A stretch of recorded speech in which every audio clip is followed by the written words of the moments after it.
உங்கள் அப்பா வந்து ஹீரோவா? இல்லை. உங்கள் அப்பா வந்து ஒரு ப்ரொடியூசரா? இல்லை. உங்கள் அப்பா வந்து ஒரு டைரக்டரா? இல்லை. உங்கள் அப்பா வந்து உனக்கு 2 கோடி ரூபா 3 கோடி ரூபா போட்டு படம் எடுப்பாரா? அப்படின்னு கேட்குறாரு. இல்லை அப்படி. அப்புறம் நீ எப்படி ஹீரோவா ஆக முடியும்? அப்படின்ற ஒரு வார்த்தை கேட்குறேன். அப்போ எனக்கு ஒரு மண்டையில் ஒரு உரைக்குது.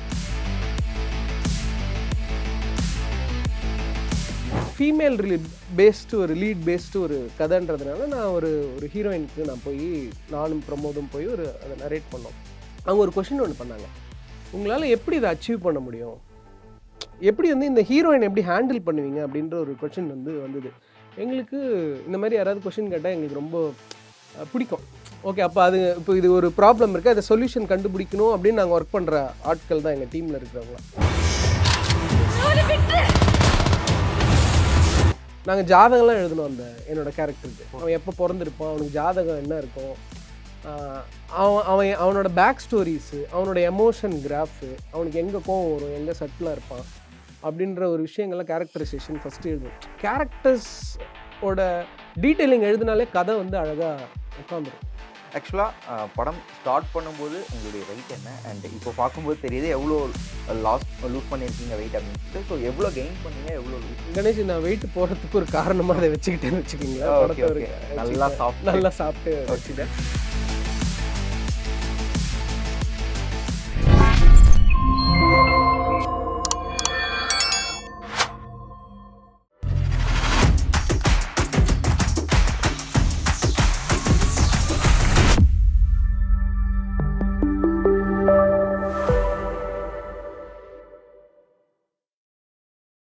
வணக்கம்ண்ணா, எப்படி இருக்கீங்க? ரொம்ப நல்லா இருக்கேன், ரொம்ப ஹாப்பியாக இருக்கேன். ஓகே, கண்டிப்பாக தெரிஞ்சிருக்கும். கலியுகம் படம் பார்த்துட்டு படம் எவ்வளோ நல்லா இருக்குது அப்படின்னு சொன்னதை தாண்டி இனியன்னு ஒருத்தர் நடிச்சிருக்காரு. அவருக்கு ஃபஸ்ட்டு படம்னு சொல்கிறாங்க, ஆனால் ஃபஸ்ட்டு படம் மாதிரியே தெரியல, அப்படி வாழ்ந்திருக்காரு. ஒரு பக்கம் கிஷோர் நம்ம பார்த்துருக்கோம் நிறைய படங்கள், இன்னொரு பக்கம் ஸ்ரத்தா ஸ்ரீநாத். இவங்க 2 பேரும் பர்ஃபார்மன்ஸ் பண்ணுறாங்க. இன்னொருத்தர் ஈக்குவலாக டஃப் கொடுக்குற மாதிரி ஒருத்தர் பண்ணியிருக்காரு, அவருக்கு ஃபஸ்ட்டு படம்னு சொல்கிறாங்க. ஸோ நீங்கள் தான் அது. ஸோ சொல்லுங்கள், எப்படி ஒரு ஃபஸ்ட்டு படத்தில் இந்த மாதிரி ஒரு கேரக்டர், ஸோ ஆக்டிங் இன்ட்ரெஸ்ட் இருந்திருக்கும், ஸோ நமக்கான கேரக்டர் வரும்போது தான் நம்ம get in to the cinema அப்படின்ற ஒரு ஸ்டஃப். ஸோ அதை பற்றி அப்படியே ஆரம்பிக்கலாமே. கண்டிப்பாக கணேஷ். நான் ஃபர்ஸ்ட் ஆஃப் ஆல் என்னோட பெரிய தேங்க்ஸ் டு ப்ரொவோக். இது லைக் எப்படின்னா, என்னோடய ஃபேமிலி ஒரு டிவி மாதிரி நான் ஃபீல் பண்ணுறேன். ஏன்னா எங்களுக்கு த்ரூ அவுட் கலியுகம்க்கு ப்ரொவோக் சப்போர்ட் பண்ணதாகட்டும், செலிப்ரிட்டி ஷோ கவர் பண்ணதாகட்டும். I want to thank Sam Paul, Ashwini and Deepak and Ganesh. நீங்களும் எனக்கு சூப்பர் ஸ்டார் அவர் பயங்கர ஃபேன், சின்ன வயசுலேருந்தே பயங்கர ஃபேனு. சின்ன வயசுலேயே அந்த ஒரு ஆர்வம் இருந்தது.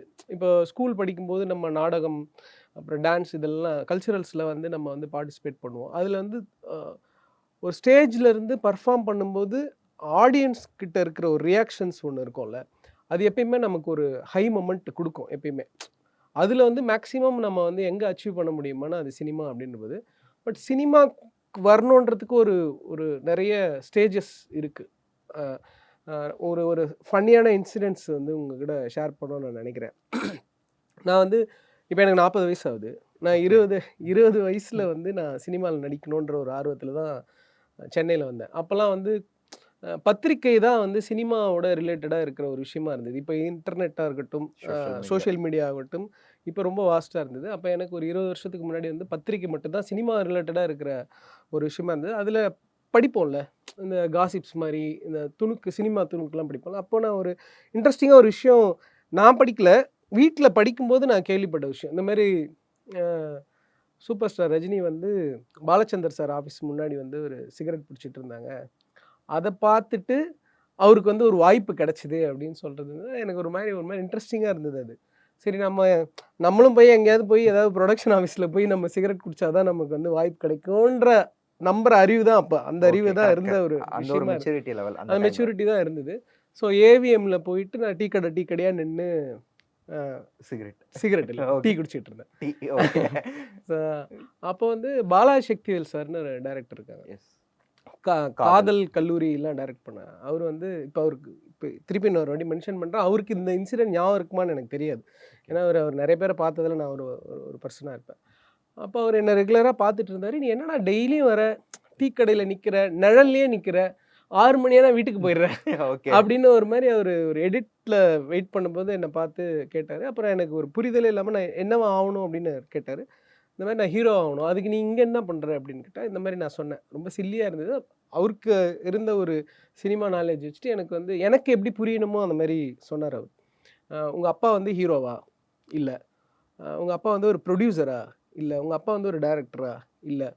உங்கள் அப்பா வந்து உனக்கு 2 கோடி ரூபா 3 கோடி ரூபா போட்டு படம் எடுப்பாரா அப்படின்னு கேட்குறாரு. இல்லை அப்படி. அப்புறம் நீ எப்படி ஹீரோவா ஆக முடியும் அப்படின்ற ஒரு வார்த்தை கேட்குறேன். அப்போ எனக்கு ஒரு மண்டையில் ஒரு உரைக்குது. ஸோ அவர் வந்து ஒரு ஏதோ ஒரு விஷயத்த சொல்ல வராரு அப்படின்றது. நான் அப்போ அவர்கிட்ட கேட்ட ஒரு கேள்வி வந்து நான் என்ன பண்ணணும் அப்படின்னு கேட்டேன். ஃபஸ்ட்டு வந்து உனக்கு என்ன வரும் வராதுன்றது தெரிஞ்சுக்கோ. ஃபஸ்ட்டு டெக்னிக்கலாக படி. சினிமாவை பற்றி தெரிஞ்சுக்கோ. அப்புறம் சினிமாவில் இருக்கிற ஆட்கள் பற்றி தெரிஞ்சுக்கோ. அப்போ தான் நீ சினிமாவில் வந்து சர்வே ஆக முடியும் அப்படின்றது வந்து அவர் சொன்னார். அப்போது என்ன பண்ணேன், ஒரு சில கைடன்ஸில் வந்து எம்எஸ்சி விஷுவல் கம்யூனிகேஷன் லயோலாவில் போய் பண்ணேன். அப்போ தான் ஒரு புரிதல் வருது.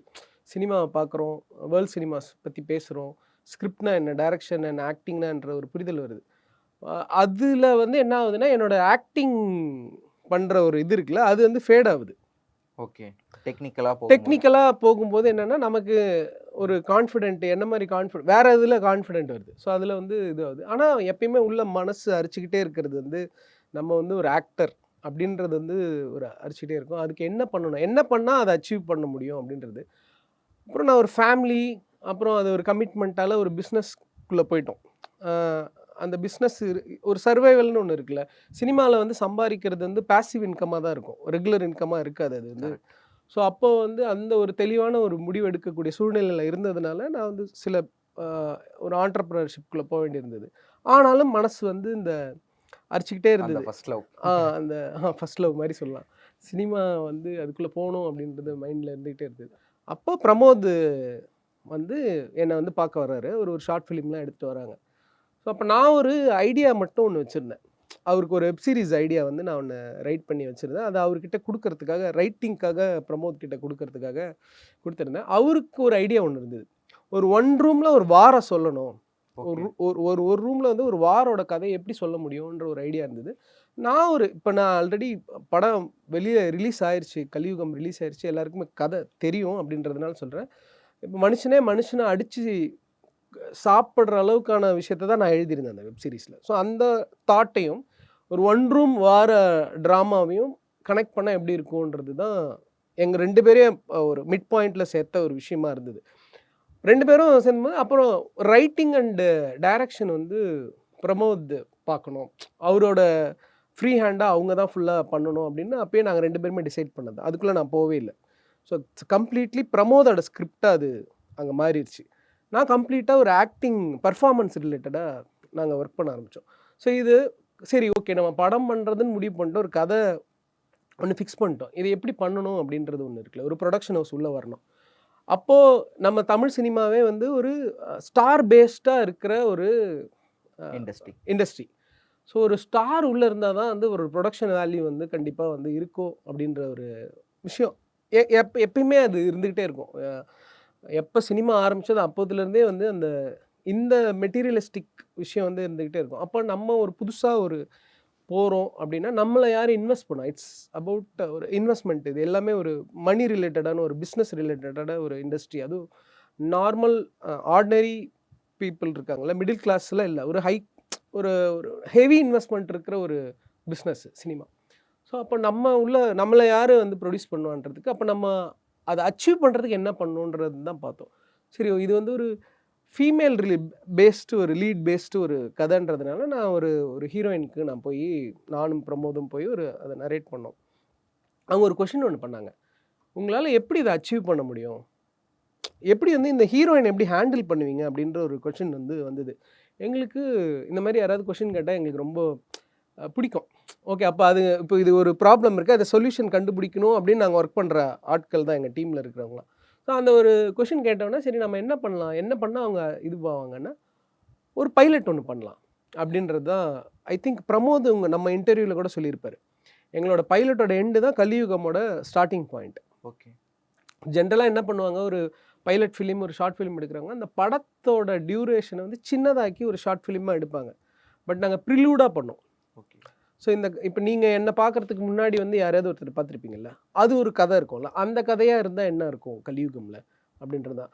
இப்போ கிஷோர் சார் வர்ற என்னோட சேஃப் ஹவுஸ்க்கு வருவார்ல, அதுக்கு முன்னாடி யாராவது ஒருத்தவங்க வந்திருப்பாங்கல்ல, அந்த அதான். கதையை நம்ம எடுக்கலாம் அப்படின்னு தான் ஆரம்பிச்சது. ஸோ எனக்கு வந்து என்ன ஒரு ஒரு பெரிய பிளெஸ்ஸிங்கா நான் நினைக்கிறேன்னா, இனிஷியலா ஆரம்பிச்சதுலேருந்து நான் இருந்ததுனால, த்ரூ அவுட் த ப்ராசஸ் எனக்கு தெரியும். இவங்க என்ன மூட் செட்டு, இந்த கேரக்டர் எப்படி என்னென்னலாம் ஆர்க் இவங்க வந்து கன்சீவ் பண்ணியிருக்காங்க. நாங்க ஜாதகம்லாம் எழுதுனோம் என்னோட கேரக்டருக்கு. ஓகே. அவன் எப்போ பொறந்திருப்பான், அவனுக்கு ஜாதகம் என்ன இருக்கும், ஆ அவன் அவன் அவனோட பேக் ஸ்டோரீஸு, அவனோட எமோஷன் கிராஃபு, அவனுக்கு எங்க கோவம் வரும், எங்க சட்டிலா இருப்பான், அப்படின்ற ஒரு விஷயங்கள்லாம் கேரக்டரைசேஷன் ஃபர்ஸ்ட்டு எழுதுவோம். கேரக்டர்ஸ் ஓட டீட்டெயிலிங் எழுதுனாலே கதை வந்து அழகா உட்காந்துரும். ஸோ அந்த மாரி ஆரம்பிச்சு அதுதான். நீங்க படத்துலயும் பார்த்துருப்பீங்கன்னு நெனைக்கிறேன். அதோட என்ன ஒர்க் பண்ணமோ அந்த டீட்டெயிலிங் ஒண்ணு கண்டிப்பா படத்துல இருக்கும். ஓகே. ஆக்சுவலா நீங்க ஓகே.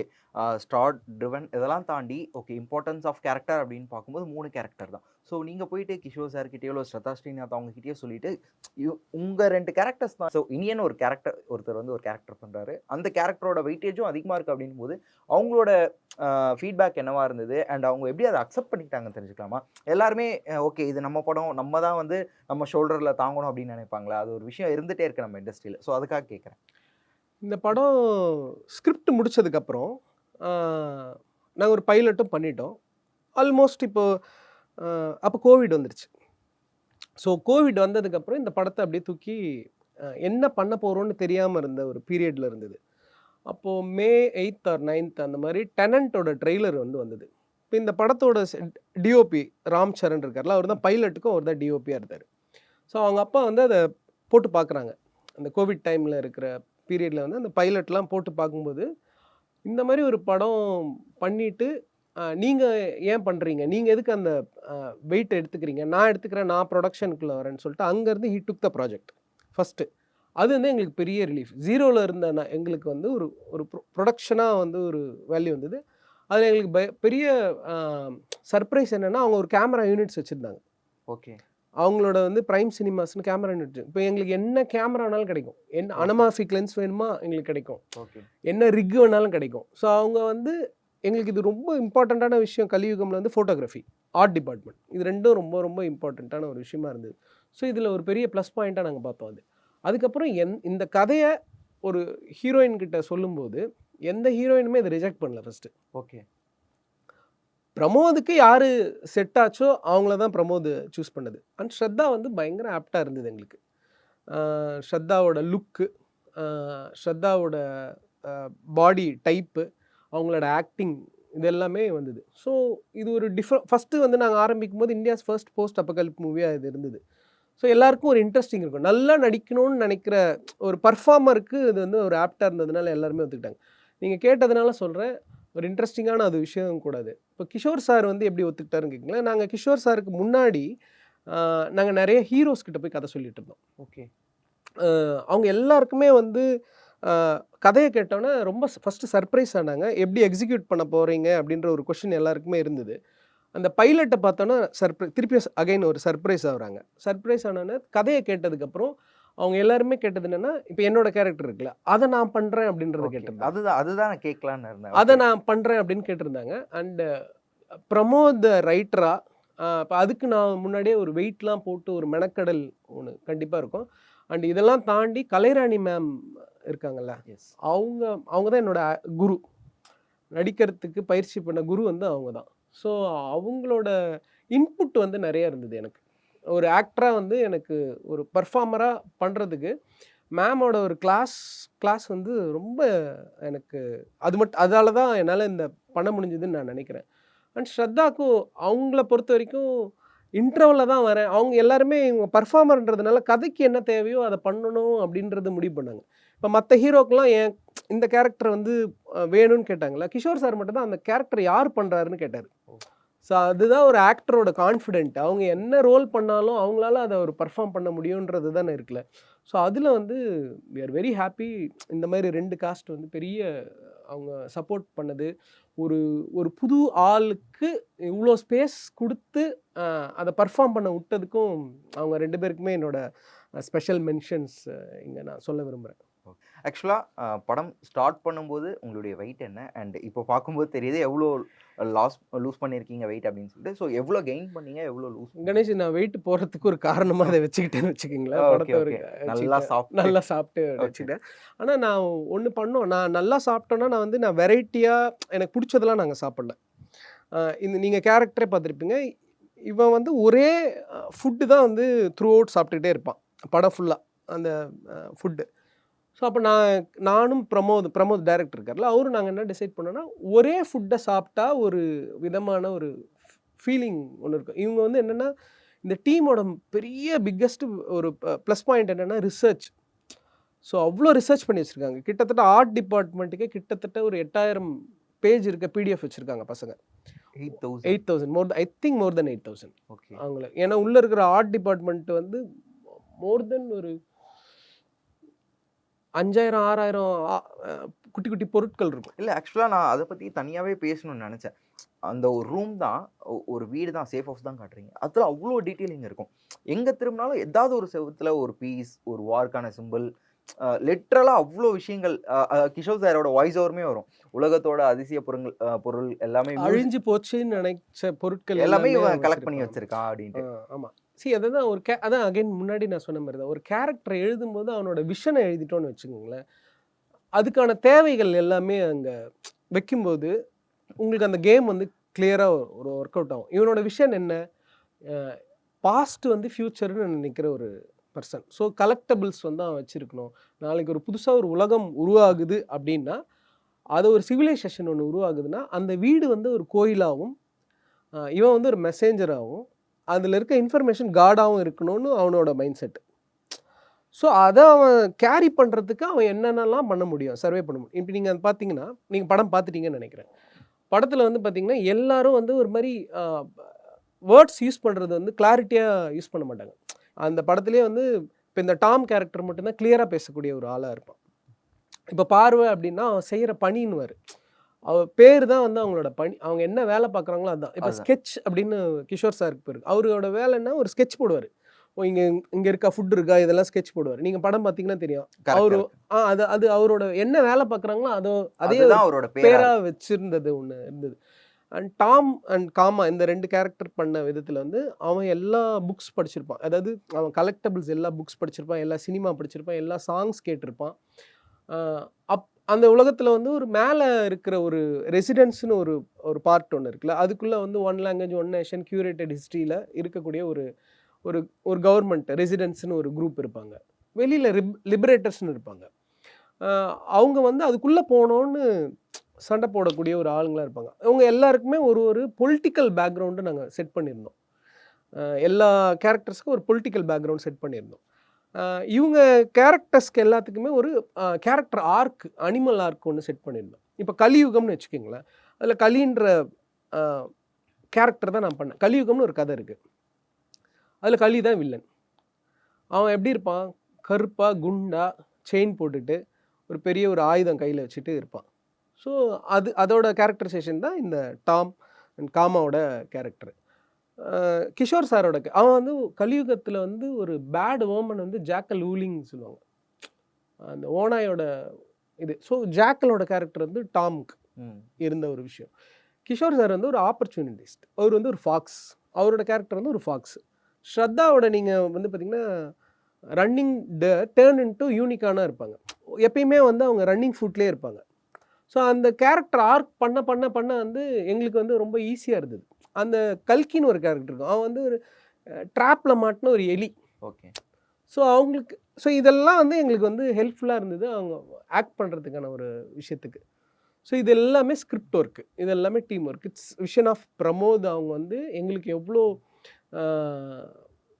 விசிபிலிட்டி அந்த ஸ்கிரிப்டில் கொடுத்துருந்தா நாங்கள் பண்ணியிருக்க முடியுன்றது தான் இதோட அந்த பர்ஃபார்மன்ஸாக வந்தது காரணம். சாரி, நீங்கள் கேட்டதே விட்டேன் பாருங்க. 110 கிலோ இருந்தேன். Okay okay okay 110 kilo. இப்போ பேக் டு நான் இப்போ என்னோட ஐடியல் வெயிட் ரீச் பண்ணிட்டேன். Ideal wait. ஓகே. அதுக்கு காரணம் நான் ஒரு நியூட்ரிஷன் கிளப்பில் இருக்கேன். அவங்க தான் முக்கியமான காரணம். I have a coach, weight loss coach இருக்காங்க, அதனால. Okay done. So coming back to நீங்கள் சொன்னது தான், இப்போ எனக்கு வயசு 40. நான் 20 வயசுல சினிமா நடிக்கணும்னு ஆசைப்பட்டேன். ஸோ 20 வருஷம். ஸோ 20 வருஷமும் 20 வருஷம் நான் ட்ரை பண்ணல. இல்ல ட்ரை அ, பண்ணல. அ. பட் இருக்கும் இல்லையா? ஸோ 20 வருஷம் முடிச்சுட்டு இந்த மாரி ஒரு கேரக்டர் பண்ணும்போது, அந்த 20 வருஷத்தோட அந்த ஜர்னி நெனச்சு பார்க்கும்போது எப்படி இருக்கு? ஏன்னா இந்த கேரக்டர் இந்த டாம் அப்படின்ற கேரக்டர் எடுத்துக்கிட்டீங்கன்னா, அவர் வந்து ரொம்ப வந்து காமாவும் இருக்காரு. அரகன்ட்டாவும் இருக்காரு. ரொம்ப அதே மாரி எமோஷனலாவும் இருக்காரு. கலியுகத்துல யாருமே நல்லவங்க இல்ல. நம்ம இவர் தான் கெட்டவங்கன்னு நெனச்சா, அவர விட கெட்டவங்களும் நம்ம பார்த்துருக்கோம். ஸோ அதனால கேட்கிறேன். எல்லா எமோஷன்ஸும் ஏன்னா ஒரு ஃபர்ஸ்ட் படத்திலேயே வந்து நம்ம எல்லா எமோஷன்ஸும் ஆ ஃபுல்லா த்ரூ அவுட் த படமும் வர மாரி வாய்ப்பு கிடைக்காது. அது கிடைச்சிருக்கு அதுவும் முதல் படத்திலே அப்படின்னும்போது, அத நீங்க நல்லாவும் யூஸ் பண்ணிக்கிட்டீங்க. ஸோ அதுக்காக கேட்கிறேன். ஆம், சூப்பரான கொஷின் கணேஷ். இது ஆக்சுவலா. இது வந்து என்னன்னா, இப்போ இந்த மாரி ஒரு படத்துல ஒரு புது ஆக்டர் பிளேஸ் பண்ணணும்னா, அதுக்கு ஏதோ ஒரு ஒர்க் பண்ணணும்ல. என்ன வேணாலும் இருக்கலாம் அந்த ஒர்க்கு. அத நம்ம பண்ணோம் ஃபர்ஸ்ட்டு. அத நான் சரியா பண்ணேன்னு நான் நெனைக்கிறேன். ஃபர்ஸ்ட்டு. அதுக்கப்புறம் நான் வந்து படத்துல வந்து நான் வந்து முன்னாடியே மென்ஷன் பண்ண மாரி சூப்பர் ஸ்டார் ரஜினி அவரோட பயங்கரமான ஃபேன் நானு. நான் என்னோட ஃபர்ஸ்ட்டு படம் ஆன்டகனிஸ்ட்டா தான் இருக்கணும் ஓகே. அப்படின்றது முடிவு பண்ண ஒரு விஷயம். படம். எனக்கு நெறைய புரோட்டகனிஸ்ட் வந்தது. அ பட் அதுவா தள்ளி போச்சு. அதுவா நடக்கல. அ அதுதான் உண்ம. இப்ப ஆன்டகனிஸ்ட்டா பண்ணும்போது ஒரு சர்ப்ரைஸா இருந்தது. அந்த ஆன்டகனிஸ்ட்டா பண்ணும்போது அவன் தான் அந்த கதையாவும் இருந்தது. அப்போ இத விட ஒரு ஒரு புது ஆக்டர், டெபியூ ஆக்டருக்கு இந்த மாரி ஒரு ஸ்கிரிப்ட் கிடைக்கிறதே வந்து ஒரு அபூர்வமான ஒரு விஷயமா நான் நினைக்கிறேன் இண்டஸ்ட்ரியில. அத நான் வந்து கரெக்ட்டா நான் வந்து யூஸ் பண்ணோம்ல. இப்ப நாங்க பைலட் எடுத்தோம். இந்த பைலட் எடுக்கும்போது நான் வந்து ட்ரெய்னிங்லாம் போல. ஆக்டிங் கோச் அந்த மாரி விஷயம்லாம் போல. ஆனா நல்லா தான் இருந்தது. ஆனா நமக்கு தெரியும்ல ஒரு ஆக்டரா வந்து அ நம்ம எங்க தப்பு பண்றோம், அ எங்க வரல அப்படின்றது ஓரளவு தெரிஞ்சுது. அப்ப அத நம்ம சரி பண்ணணும். அதுக்கு ஒண்ணுமே பண்ணாம நான் வீட்ல படுத்திருக்கேன். என்ன கூப்ட்டு வந்து உட்கார வச்சு படம் எடுப்பாங்கன்னா, எப்படி எடுப்பாங்க? யாருமே எடுக்க மாட்டாங்க. ஸோ அதுக்கு ஒரு மெனக்கெடணும்ல. அது வந்து ஒரு பேசிக்கான ஒரு குவாலிஃபிகேஷனா இருக்கு. இப்போ ஒரு இன்ஜினியரிங் காலேஜ் போனா 12த் படிச்சா தான் போ முடியும். நான் 3வது ஃபெயில் ஆயிட்டு நான் எப்படி இன்ஜினியரிங் படிக்க முடியும்? கரெக்ட். அந்த மாரி தான். அதோட பேசிக்கான படங்கள் பார்க்கணும். ஸ்கிரிப்ட் நாலேட்ஜ் இருக்கணும். கேமராக்கு ஒரு பொசிஷன் இருக்கும். அதுக்கு ஏத்த மாரி நம்ம நடிக்கணும். லைட்ட வாங்கணும். ஸோ அந்த மாரி சின்ன சின்ன டெக்னிக்ஸ வந்து கத்துக்கிட்டே இருந்தோம். ஆனா இப்ப என்னன்னா நம்ம ஓவர் ஆக்ட் பண்ணிட்டு இருக்கோம். எல்லாருமே ஆக்டர்ஸ் தான். கரெக்ட். நாட்ல எல்லாருமே ஆக்டர்ஸ் தான். அப்போ இந்த மீட்டர் பிடிக்கணும் அப்படின்னு ஒண்ணு இருக்குல்ல. அதுக்கு ஒரு டெக்னிக் இருக்குல்ல. அதுக்கு ஒரு ஒரு ப்ரொஃபஷனல் கோச்சால தான் அத பண்ண முடியும். ஸோ எனக்கு வந்து கலைராணி மேம் வந்து அவங்க எனக்கு வந்து ஒரு குருவா இருந்து இதெல்லாம் சொல்லிக் குடுத்ததுக்காக அவங்களுக்கு மிகப்பெரிய என்னோட நன்றி, வணக்கம். அண்ட் நீங்க சொன்ன மாரி தான். செலிபிரிட்டி ஷோக்கு நம்ம வந்திருந்தோம். ம். ஸோ ஆடியன்ஸ் வந்து ஆக்டர்ஸ நோட் பண்றத தாண்டி, ஆக்டர்ஸ நோட் பண்றது ஒரு பெரிய விஷயம். ஸோ ஆ. செலிபிரிட்டி ஷோ வந்தப்போ, எல்லாருமே சொன்ன ஒரு விஷயம், "இனியன் செம்மையா பண்ணிட்டாரு" அப்படின்ட்டு. ஸோ ஆஃப்டர் ரிலீஸ் எவ்ளோ கால்ஸ் வந்திருக்கு? எவ்ளோ ஆப்பர்ச்சுனிட்டீஸ் வந்திருக்கு? அண்ட் என்ன சொல்றாங்க எல்லாரும்? இண்டஸ்ட்ரியில கேட்கிறேன். இப்போ இண்டஸ்ட்ரியில நெறைய பேர் இன்னும் படம் பார்க்கணும்னு நான் நெனைக்கிறேன். ஓகே. அ எனக்கு நெறைய ஐ மீன் அப்ரிசியேஷன்ஸ் நெறைய வந்தது. அது வந்து எனக்கு டைரக்ட்டா வரல. லைக் இந்த மீம் பேஜஸ்ல ஓகே. ஆ த்ரூ சோஷியல் மீடியா. சோசியல் மீடியால வந்து நெறைய பேர் அப்ரிஷியேட் பண்ணாங்க. நெறைய பேர் இன்ஃப்ளூயன்சர்ஸ் பார்த்துட்டு அ அவங்களா வந்து மென்ஷன் பண்ணி போட்டிருந்தாங்க. அப்புறம் ரிவ்யூவர்ஸ் நெறைய பேர் வந்து அப்ரிசியேஷன் பண்ணியிருந்தாங்க. படத்தில பாசிட்டிவ், நெகட்டிவ்னு ஒரு காலம்லாம் போடுவாங்கல்ல. அதில வந்து பாசிட்டிவ்ல இனியன் அப்படின்னு எல்லாத்துலயுமே போட்டிருந்தது வந்து எனக்கு அது ஒரு அப்ரிசியேஷனா நினைக்கிறேன். எல்லாத்தையும் தாண்டி எனக்கு ஒரு ஆக்டிங் கோச்சா இருந்த கலைராணி மேம் வந்து என்ன சொன்னாங்கன்னா, "அ நீங்க வந்து எல்லாரையும் தூக்கி சாப்பிட்டீங்க" அப்படின்னு சொல்லி சொன்னாங்க. படத்துலயும் தூக்கி சாப்பிட்டேன். இல்ல அங்க நான் வந்திருந்தப்பயும் சொல்லியிருந்தாங்க. கரெக்ட். அது அது வந்து எனக்கு வந்து பயங்கர இருந்தது.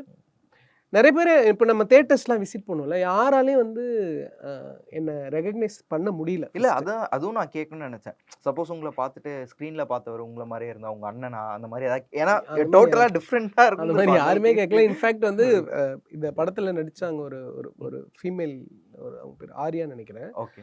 அவங்க நான் நின்னுட்டு இருந்தேன். ப்ரிவ்யூ ஷோல நின்னுட்டு இருந்தேன். அவங்க என்ன கிராஸ் பண்ணி போயிட்டாங்க. நான் வந்து அவங்கள பார்த்து ஸ்மைல் பண்ணேன். அவங்க என்ன ஸ்மைல் பண்ணாம போயிட்டாங்க. நான் யாரோன்னு நெனச்சுட்டேன். அப்புறம் படம்லாம் பார்த்துட்டு அப்புறம் யாரோ சொல்லியிருப்பாங்க போல.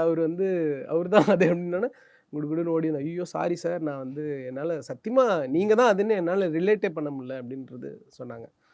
ஸோ இப்ப நாங்க இந்த படம் என்னை யாருமே கண்டுபிடிக்காம இருந்தால் சக்ஸஸ் அப்படின்றது தான் வந்து இருந்தது. அதை ஓரளவு அச்சீவ் பண்ணியிருக்கோம் அப்படின்னு நினைக்கிறேன். எனக்கு நிறைய கால்ஸ் வந்தது, இண்டஸ்ட்ரியிலேருந்து நிறைய டைரக்டர்ஸ் ஃபோன் பண்ணாங்க. நிறைய ஸ்கிரிப்ட்ஸ் வந்து இப்போது வர ஆரம்பிச்சிருக்கு. நிறைய பேர் வந்து அப்ரோச் பண்ணுறாங்க. அது நம்ம இப்போ ஒரு ஒரு ரெஸ்பான்சிபிள் ஆன ஒரு பர்சனாக இப்போது எனக்கு ஒரு ஃபீலிங் இருக்குது. ஃபர்ஸ்ட் எனக்கு ஸ்டெப் ரொம்ப கரெக்டாக வச்சுட்டோம், அடுத்த ஸ்டெப் இன்னும் கரெக்டாக கரெக்டாக வைக்கணும் வைக்கணும். அப்படின்னு ஒரு எல்லாமே ஸ்கிரிப்ட் தானே ஹீரோ. இப்போ நம்ம படத்துலேயே கூட நோ ஹீரோ நோ வில்லன் அப்படின்றது தான் ஸ்டோரி தான். It's content. கண்டென்ட் தான் இங்கே வந்து இது இருக்குது அப்படிங்கும்போது. ஸோ அதுக்குள்ளே யாரெல்லாம் கேரக்டரில் ப்ளே பண்ணுறாங்களோ அவங்க அதுதான். ஸோ அண்ட் சொல்லியிருந்தீங்க ஃபர்ஸ்ட் படம் கண்டிப்பாக நான் ஆன்டகனிஸ்டாக தான் இருக்கணும், அது ஃபிக்ஸ்டு அப்படின்னு சொன்னீங்க. ஸோ இப்போ அடுத்தடுத்த படம் ஆன்டகனிஸ்டா இல்லை எப்படி போறீங்க? கம்ப்ளீட்டாக ஒரு காமெடி படம். ஓகே, கம்ப்ளீட்டாக ஒரு to the comedy. End arc அப்படியே. ஆமாம். அண்டு நானுமே வந்து ஒரு படம் ரைட் பண்ணுற ஒரு ஆள் தான். I'm writer too. ஒரு படம் டைரக்ட் பண்ண போகிறேன். Okay, super. ஆமாம், அது ஒரு சில்ட்ரன் மூவி டைரக்ட் பண்ணலான்னு இருக்கேன். ஆல்மோஸ்ட் ஸ்கிரிப்ட் எல்லாம் முடிச்சிட்டோம். அது வந்து ஒரு எப்படி சொல்கிறது, அவ்வளோ இப்போ நீங்கள் கலியுகம்லாம் பார்த்தீங்கன்னா குழந்தை வச்சுருக்கவங்க இந்த படத்துக்கு வர முடியாது. ஓகே, ஸோ அடுத்து சில்ட்ரன்ஸ் உள்ள கொண்டு வர மாதிரி ஒரு படம். அது வந்து ஒரு டிக்கெட்டு. ஓகே, இப்போ கலியுகம் வந்து சர்டிஃபைடு இது. ஸோ இப்போ குழந்தைங்க வீட்டில் இருந்து ஒரு குழந்தை வந்ததுனால 3 டிக்கெட்டு. கரெக்ட். ஸோ அந்த பேரண்ட்ஸ் கன்ஃபார்மாக வந்தாங்க. பேரண்ட்ஸ் வருவாங்க. ஸோ எனக்கு வந்து என்னோட ஒர்க் டுவர்ட்ஸ் சில்ட்ரன் ரிலேட்டடாக ஒர்க் பண்ண எனக்கு ரொம்ப பிடிக்கும். ஸோ அதனால் எனக்கு நடந்த இன்சிடெண்ட்டு தான் அந்த ஒரு ஸ்கிரிப்ட். என்னோட டிரான்ஸ்ஃபர்மேஷன். நான் வேற ஒரு பர்சனாக இருந்து வேற ஒரு ஒரு ஒரு நான் குட் பர்சன் நான் நம்புகிறேன், அதனால் சொல்கிறேன். அந்த மாதிரி மாறுறதுக்கு ஒரு குழந்தைங்க எவ்வளோ ஹெல்ப்ஃபுல்லாக இருந்தாங்க அப்படின்றத பற்றின ஒரு கதை. ரொம்ப ஒரு நல்ல ஃபன்னியான எமோஷ்னலான ராம்காம் அந்த மாதிரி ஒரு கதை. ஓகே தான். அண்ட் நம்ம கலியுகம் பற்றி பேசும்போது கண்டிப்பாக இவங்க 2 பேரோட பேர் விட்டு போகக்கூடாதுன்னு நினைக்கிறேன். ஒன்று சக்தினா ஆர்ட் டிபார்ட்மெண்ட், இன்னொன்று நம்ம மியூசிக் டைரக்டர் டான் வின்சென்ட். ஏன்னா இவங்க 2 பேரோட ஒர்க்கும் வந்து பார்த்தீங்கன்னா உள்ளே நடித்த ஒவ்வொருவோட ஆர்டிஸ்டோட ஆக்டிங்கும் சரி அண்ட் படத்தையும் சரி இன்னொரு அடுத்த லெவலுக்கு கொண்டு போயிருக்குன்னு சொல்லலாம். ஆர்ட் டைரக்ஷன் அப்படின்னு பார்க்கும்போது அந்த ரூம் தான் நான் ஸ்டார்டிங்லேயே சொன்ன மாதிரி. இப்போ அவர் வந்து அந்த ஃப்ளஷ் என்ன பண்ணுறாரு அப்படின்னாலும் அதுவுமே வந்து பார்த்தீங்கன்னா அந்த ஒரு ஹியூமன் பாடியை பற்றி அவ்வளோ ரிசர்ச் இருக்கும் ஒரு வாலில். நான் படம் பார்க்கும்போது நோட் பண்ணேன். நீங்களும் நீங்கள் ரிசர்ச் பண்ணியிருப்பீங்க, நான் சொல்கிறேன். ஸோ ஒரு ஹியூமனோட பாடி எதை ஃபங்க்ஷன் பண்ணுது, ஸோ அது ரிலேட்டட் டு யூனிவர்ஸ் வாட் அந்த மாதிரியான விஷயங்கள்லாம் நிறைய பார்த்தேன். அதுமாதிரி டான் வின்சென்ட் அப்படின்னு வரும்போது ஸ்ரத்தா ஸ்ரீனியா தப்பிப்பாங்களா தப்பிக்க மாட்டாங்களா, அவங்க உள்ளே வர சீன் ஒவ்வொரு சீன்லேயும் அந்த எட்ஜ் ஆஃப் த சீட் கொண்டு போவாங்க இல்லையா, ஸோ அந்த ஒரு பிஜிஎம் வந்து இருந்துகிட்டே இருந்தது. ஸோ அது தேட்டரில் வந்து அந்த திக் மூமெண்ட்டை வந்து கிரியேட் பண்ணிகிட்டே இருந்தது. ஸோ அவங்க 2 பேர் பற்றி எப்படி அவங்க எப்படி உள்ளே வந்தாங்க அண்ட் அவங்க கிட்ட சொல்லும்போது அவங்க எப்படி சர்ப்ரைஸ் ஆனாங்க லைக் தட். இந்த படத்தில் ஹீரோவும் இல்லை ஹீரோயினும் இல்லை, ஸ்கிரிப்ட் பிரகாரம். இதில் வந்து ஹீரோன்னு பார்த்தீங்கன்னா ஆர்ட் டைரக்டர், ஹீரோயின் வந்து பார்த்தீங்கன்னா கேமராமேன். ஸோ முக்கியமான இவங்க மீதியெல்லாம் ஒரு மெயின் கேரக்டர்ஸாக பண்ணவங்க தான் வந்து எடிட்டர் நிமல், ராம் சரண். இவங்க எல்லாருமே ஒரு டெக்னிக்கல் க்ரூன்னு ஒருத்தங்க இருப்பாங்கள்ல, அவங்க தான் இந்த படத்தோட பேக் போன் ஆக்சுவலாக. இப்போ ஒரு ஸ்ரத்தா வந்து ஃபஸ்ட்டு கதை கேட்டோன்னா கேட்ட ஒரே கொஷின், யார் ஆர்ட் டைரக்டர்? நீங்கள் சொல்கிற ஒரு வேர்ல்டை க்ரியேட் பண்ணணும் அப்படின்னா ரொம்ப ஒரு ப்ரொடக்ஷன் டிசைனராக இருக்கணும், ஒரு ஆர்ட் டைரக்டராக மட்டும் இருக்கக்கூடாது. ஸோ ஒரு விஷனரியாக இருக்கிற ஒரு பர்சனாலிட்டி தான் வந்து இதுக்குள்ளே இருக்கணும். இன்னொருத்தரை மென்ஷன் பண்ணோம், நான் வந்து பிரவீன் ராஜா. ஓகே, அவர் தான் காஸ்டியூம் டிசைன் ஓகே பண்ண ஒரு பர்சன். அந்த காலகட்டத்தில் எப்படி என்ன கிராப் இருக்கும், இப்போ காட்டன் தண்ணி இல்லாமல் எது விளையுமோ அதுலேருந்து வர்றது தான் இவங்கள வந்து யூஸ் பண்ண முடியும். ஸோ இவ்வளோ ரிசர்ச் பண்ணாங்க. ஸோ இந்த ரிசர்ச்க்கான ஒரு பேஸ் வந்து பிரமோத் வந்து போட்ட ஒரு இது. அவங்க எப்படி யோசிக்கணும், ஒரு காஸ்டியூம் இருக்குன்னா அவங்க எப்படி யோசிக்கணும், லைட் இருக்குன்னா அவங்க எப்படி அவரோட படத்துக்கு என்ன தேவையோ அதுக்கான ஸ்பேஸ் வந்து கொடுத்துருவாங்க அவங்க ரிசர்ச்சில். அவங்களுக்கு மெட்டீரியலிஸ்டிக்காக கொடுத்துருவாங்க. இப்போ ஆர்ட் டிபார்ட்மெண்ட்னா சக்தி வந்து அவ்வளோ ஃபென்டாஸ்டிக்கான ஒரு ஒர்க்கு, ஒரு வேர்ல்டை வந்து கிரியேட், ஒரு சாதாரண விஷயம் கிடையாது. ஒரு வேர்ல்டை உருவாக்கி ஒரு கற்பனையான ஒரு நம்ம மைண்டில் வச்சுருப்போம், ஒரு மைண்டில் இந்த மாதிரிலாம் இருக்கும்னு நினச்சிருப்போம், அதை வந்து கிரியேட் பண்ணுற ஒரு கிரியேட்டராக தான் அவங்க இருக்காங்க அங்கே. அதை உள்வாங்கி எக்ஸிக்யூட் பண்ணுறது இருக்குல்ல, ஒரு பேப்பர் ஒர்க் டு ஒரு செட் ஒர்க்காக மாற்றுறது இருக்குல்ல, அது ஒரு சாதாரண விஷயம் கிடையாது. நிறைய ஆர்ட் டைரக்டர்ஸ் கிட்ட நாங்கள் பேசணும். ஆனால் சக்தி இஸ் ஒரு ஒரு ஆப்டான ஒரு is a very close friend of mind. Shakti அவர் வந்து எனக்கு நல்ல ஃப்ரெண்டு. நாங்கள் நிறைய நிறைய பேசுவோம். அவர் வந்து வெறும் ஒரு ஆர்ட் டைரக்டர் மட்டும் இல்லாமல் ஒரு அவருக்குள்ள ஒரு நல்ல நடிகரும் இருக்காங்க சக்திக்கு. சக்தி உள்ள அவர் நீங்கள் பார்ப்பீங்க சீக்கிரம் பார்ப்பீங்க. இல்ல ஆல்ரெடி ஒரு படம் பண்ணியிருக்காங்களே கிருத்திகா உதயநிதி அவங்க அவங்களோட டைரக்ஷன்ல பண்ணியிருக்காங்க. ஸோ ஸோ எல்லாருமே என்னென்னா மல்டி ஃபேசினேட்டடான ஒரு பர்சனாலிட்டி உள்ளே இருந்தாங்க. இப்போ ராம் சரண் சினிமாட்டோகிராஃபர் இருக்கார்ல, அவர் வந்து ஒரு ஸ்கிரிப்டும் பண்ணக்கூடிய ஒரு டைரக்ஷன் பண்ணக்கூடிய கெப்பாசிட்டி உள்ள ஒரு பர்சன். நிமல் வந்து எடிட்டர் இருக்கார்ல, அவர் வந்து எப்படின்னா நிமலெல்லாம் இவனுங்க கூப்பிட்ருவாங்க. எல்லாம் சின்ன பசங்க ஒரு டீமு அந்த ஒரு ஃபயராக வேலை பார்ப்பாங்க. நிமலெல்லாம் இவங்க ஷூட்டுக்கு எடிட்டர் வந்திருப்பார். ஓகே. ஸோ அங்கேயே என்ன பண்ணுவானுங்க, ஷூட் பண்ணி நீ கேப்சர் பண்ணி எனக்கு எடிட் பண்ணிக்கோ. நீ வந்து எடிட்டிங் ஆப்பில் எனக்கு இந்த ஷாட் இல்லை அந்த ஷாட் இல்லைலாம் நீ சொல்லக்கூடாது. அவங்களாம் ஃப்ரெண்ட்ஸ் தானே.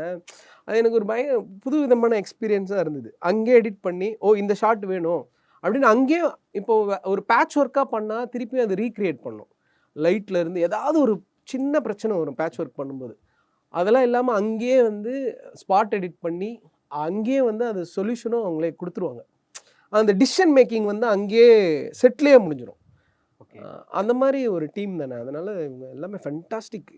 It's completely team work. இந்த டீமுக்கு கேப்டன் வந்து பிரமோத். ஓகே. ஆக்சுவலாக வந்து கலியுகம் அப்படின்னாலே எல்லாருக்குமே வந்து தெரியும், கலியுகத்தில் யாருமே நம்ப முடியாது அப்படின்ற மாதிரி தான். பட் நீங்கள் ரைட்டிங் பண்ணும்போதே இருந்ததா கிளைமேக்ஸ் வந்து ஒரு ஆப் பெயிண்டிங்லாம் இருக்கக்கூடாது, ஸோ எப்படி இருந்தாலும் ஒருத்தவங்க வந்து ஒருத்தங்களை காப்பாற்றிடுவாங்க, அந்த மாதிரிலாம் இருக்காது, இப்படி தான் இருக்கும், க்ளோஸ் டு ரியாலிட்டி என்னவோ அதுதான் இருக்க போகுது, கலியுகம் எப்படி இருக்குமோ அப்படி தான் இருக்கும் அப்படின்றது ஆரம்பத்திலே இருந்ததா, இல்லை ஷூட் போகும்போது இருந்ததா? அண்ட் அந்த எண்டிங் ஆடியன்ஸ் பார்க்கும்போது அவங்களோட ரியாக்ஷன் பார்க்கும்போது உங்களுக்கு என்ன தோணுச்சு? இந்த ஸ்கிரிப்டு வந்து நிறைய வேர்ஷன் ஆஃப் ஸ்கிரிப்ட் வந்து மாறிட்டே இருக்கும். ஷூட்டு வரைக்குமே அவங்க மாற்றிட்டே இருப்பாங்க. ஷூட்லேயே வந்து சில விஷயங்கள் வந்து எக்ஸிக்யூஷன் பண்ணும்போது ஒரு டிசிஷன் மாற்றுவாங்க. ஷூட்டப்போ மாற்றுவாங்க. நமக்கு ஸ்கிரிப்டில் இருக்காது, ஆனால் தேவைப்படும். அப்போ அவங்களுக்கு வந்து அந்த அந்த சீனை வச்சா ஸ்கிரிப்டுக்கு ஏதாவது ஒரு எலிவேட் பண்ணுறதா இருந்தால் அதை பண்ணுவாங்க இவங்க எல்லாருமே. அந்த மாதிரி நடந்துகிட்டே இருந்துச்சு. இம்ப்ரவைசேஷன் வந்து ஆன் ஸ்பாட்லேயே நடந்துக்கிட்டே இருக்கும். இப்போ நமக்கு வந்து இப்போ இங்கே யாருக்குமே இப்படி நடி அப்படி நடின்னு எங்கள் 3 பேருக்குமே யாருமே சொன்னது கிடையாது. கிஷோருக்காகட்டும், ஸ்ரத்தாக்காகட்டும், எனக்காகட்டும் எங்களுக்கு சீன் பேப்பர் வரும். சீன் பேப்பரை நாங்கள் படிப்போம். இந்த ஸ்கிரிப்ட் எல்லாருமே படிச்சிருக்கோம். இதில் என்னென்னா எல்லா ஆக்டர்ஸும் ஸ்கிரிப்ட் படித்தவங்க.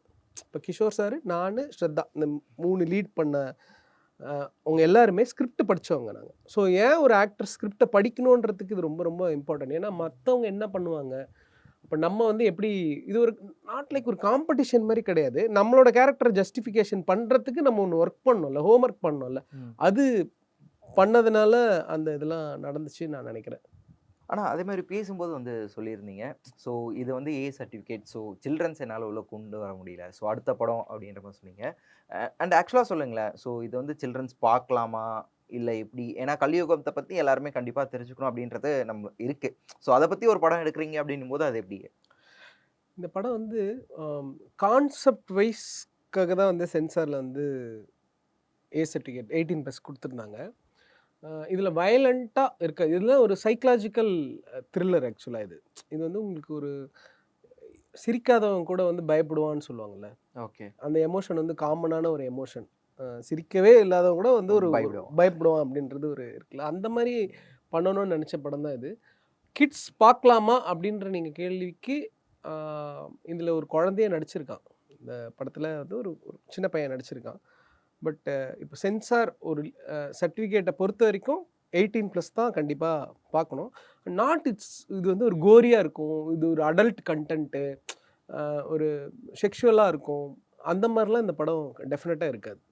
ஐடியாலஜியாக இந்த விஷயங்களை வந்து அதுக்காக தான் வந்து சென்சார் சர்டிஃபிகேட். தெலுங்குல வந்து பார்த்திங்கன்னா UA கொடுத்துருப்பாங்க. ஸோ ஸ்டேட் டு ஸ்டேட் வந்து எங்களுக்கு வந்து ஒரு விஷயங்கள் வந்து இங்கே நிறைய சில இப்போ இங்கே வந்து நாங்கள் ஒரு கட்ஸு இருந்தது. ஆக்சுவலாக இது சொல்லலான்னு நினைக்கிறேன். இப்போ இந்த வீட்டுக்கு வர்றவங்க வந்து பார்த்திங்கன்னா ரெஸ்ட் ரூம் யூஸ் பண்ணால் 2000 நோட்டும் 500 நோட்டில் தான் அது use as a tissue paper. Okay. So அதை வந்து இங்கே வந்து பிளர் பண்ணியிருந்தாங்க. ஓகே. ஸோ அது நிறைய பேருக்கு அது தெரிஞ்சிருக்காது. ஸோ அது என்ன 2000 நோட்டு 500 நோட்டை வந்து நீங்கள் வந்து டாய்லெட் டிஷ்யூ பேப்பர் மாதிரி நீங்கள் யூஸ் பண்ணுறீங்க அப்படின்ற மாதிரி ஒன்று இருக்கும். பட் 2000 நோட்டுன்றது வந்து பார்த்தீங்கன்னா இப்போது ஆஃப்டர் டிமானிட்டைசேஷன் அப்போ அது ஒரு பேப்பர் தானே வேல்யூ. இப்போ வந்து நம்ம எதை நிறைய வேஸ்ட் பண்ணுறோன்னா சாப்பாடு தண்ணியை வேஸ்ட் பண்ணுறோம். எதுக்கு நம்ம நிறைய இம்பார்ட்டன்ஸ் கொடுக்குறோம் அப்படின்னா வந்து மணிக்கும் கோல்டுக்கும் கொடுக்குறோம். ஸோ அந்த காலகட்டத்தில் வந்து பார்த்திங்கன்னா 2064 அந்த மணி வந்து அவன் வந்து ஒரு டாய்லெட் பேப்பராக யூஸ் பண்ணுறதாகட்டும், ஒரு கோல்டை வந்து ஒரு ஒரு டேபிள் ஆடிக்கிட்டு இருக்குன்னா செங்கல்லாம் வச்சுருப்பாங்க முட்டு கொடுக்கறதுக்கு தான் வந்து அது யூஸ் ஆகும் அப்படின்றது. இப்போ இன்றைக்கி நம்ம யூஸ் பண்ணுற கார் 50 வருஷம் கழிச்சு அது எங்கே இருக்குன்னே தெரியாது. இன்றைக்கி நம்ம ஒரு எங்கள் தாத்தாவோட ஃபோட்டோ 150 வருஷம் கழிச்சு என்ன ஆகும்னு தெரியாது. இன்றைக்கி நான் வீடுன்னு ஒன்று வச்சுருக்கிறது வந்து 60-70 வருஷம் கழிச்சு அது என்னவா இருக்கும்ன்றது தெரியாது. ஸோ நிரந்தரம் இல்லாத இந்த உலகத்தில் என்ன நிரந்தரமாக இருக்குன்னா மாற்றம் மட்டும்தான் நிரந்தரமாக இருக்கும். Okay, nice. இந்த படம் யாரெல்லாம் பார்க்கலாம் அப்படின்னு நீங்கள் கேட்டீங்க. எனக்கு தெரிஞ்சு நேற்று வந்து ட்ரிச்சியில் வந்து நைட் ஷோ வந்து நிறைய லேடிஸ் பார்த்தாங்க அப்படின்னு வந்து எனக்கு இருந்தது. அதேமாதிரி நிறைய பேர் வந்து ஃபஸ்ட் டே பார்த்த நிறைய பேர் லேடிஸ் தான் பார்த்துருக்காங்க. இது ஒரு ஹீரோயின் பேஸ் பண்ணி சப்ஜெக்ட்ன்றதுனால நிறைய ஃபேமிலி ஆடியன்ஸ் நிறைய பேர் வந்து பார்க்குறாங்க. அது எனக்கு ரொம்ப சர்ப்ரைஸாக இருந்தது. நாங்கள் ஒரு செட் ஆஃப் ஆடியன்ஸ் தான் வந்து பார்ப்பாங்கன்னு நாங்கள் நினச்சிட்டு இருந்தோம். பட் ஆனால் ஃபேமிலியோடு வந்து பார்க்குறது வந்து எனக்கு ரொம்ப நல்லா இருந்தது. இன்னும் நிறைய ஃபேமிலிஸ் கிட்ட இதை ரீச் பண்ணால் பெட்டராக இருக்கும். ஏன்னா எல்லாருமே இப்போ ஓடிடியில் வந்து ஒரு த்ரில்லரோ வயலண்ட் எல்லாமே சின்ன பசங்களே வந்து இப்போ பார்த்திங்கன்னா அவங்க ஆடுற கேம்ஸ் ஆகட்டும், அவங்க பேசுகிற லாங்குவேஜ் ஆகட்டும், அவங்க பார்க்குற சோஷியல் மீடியா ஆகட்டும், அவங்க டிஸ்கஸ் பண்ணுற டாபிக்ஸ் ஆகட்டும் எல்லாம் ஓவர் மெச்சூர்டாக தான் பேசிக்கிட்டு இருக்காங்க. ஸோ இதில் வந்து கான்செப்ஷுவலாக தாண்டி இதில் வயலண்ட்டுன்னு ஒன்றுமே இல்லை. ஐடியாவாக வந்து பார்த்திங்கன்னா ஒரு அவேர்னஸ்ன்னு கூட நான் சொல்ல மாட்டேன். இதை யாராவது வந்து நம்ம படம் பார்த்துட்டு யாராவது வந்து அவங்க வீட்டில் ஒழுவிட்டு இருக்க குழாவை சரி பண்ணி மூடினா போதும். எவ்வளோ தேவையான சாப்பாடை மட்டும் போட்டு சாப்பிட்டா போதும். ஃபுட்டை வேஸ்ட் பண்ணாமல் இருந்தால் போதும். அதுவே ஒரு பெரிய மாற்றமாக நான் நினைக்கிறேன். ஓகே, கண்டிப்பாக அது கூடிய சீக்கிரம் வந்து நிறைவேறும்னா. அண்டு ஒரு பெரிய இடம் சினிமாவில் உங்களுக்கு வந்து காத்துட்ருக்கு. அது வந்து கலியுகம் பார்த்தது மூலிமா வந்து தெரிஞ்சுக்கிட்டோம் நாங்கள். And thank you so much. இன்டர்வியூனே வந்து உங்களோட டைம் எங்களுக்காக ப்ரோவோக் வந்து என்னோட வந்து ஹோம் கிரவுண்ட் மாதிரி எனக்கு. Okay okay. And thank you so much. And பெரிய இடம் உங்களுக்கு காத்துட்ருக்கு. தேங்க்யூ ரொம்ப நன்றி. தேங்க்யூ கணேஷ். அண்ட் இந்த கான்வர்சேஷனில் கலியுகம் படம் பார்த்துட்டு நிறைய கற்றுக்கிட்டோம். பட் அதில் இந்த அனிமல் ஆர்க் இதெல்லாம் வந்து உங்கள் கூட பேசும்போது இன்னும் டீட்டெயில்டாக ஓகே மறுபடியும் போய் ஒரு ரீவிசிட் பண்ணால் அதெல்லாம் புரியும் அப்படின்ற மாதிரி இருந்தது. ரொம்ப நன்றி. தேங்க்யூ கணேஷ். தேங்க்யூ.